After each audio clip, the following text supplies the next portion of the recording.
ziet dat uit toch goed, hè, zelf.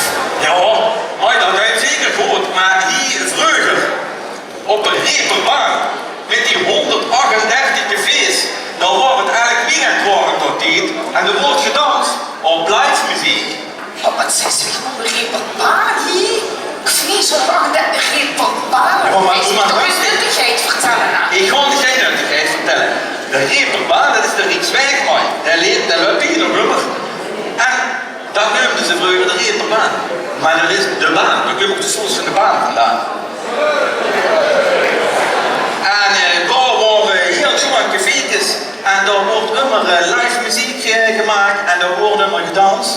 Dat wordt geweldig. Elk weekend worden er standen vol. Oh shit. Ja. En hier in de Hanenhof, wie ik nog een klein mannetje was, in de jaren 15, toen draaiden we hier rondjes. Gewoon rondjes rijden we hier. En op geweldige muziek. Van bands die. Daar speelde ook een band. Vertel. Daar speelde ook een chique band. En die hadden van die top 40 nummers. Top 40 nummers. Maar vertel me eens even. Hier dansen nog meer dingen hier in de zaal. Ja, hier worden ook dingetjes gedaan, de weet wel, maar die ik gewoon eens zou laten zien. Maar die heb ik hier voor de eerste keer gedaan.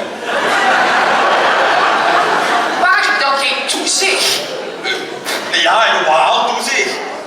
Zeker waar je toezicht. Die Vlaanderen zitten, hoe zitten ze? De Senaat, hoe zit dat? En van de Senaat, die knepen dan wel eens een stevige gedoe, denk ik. Met royeurtjes.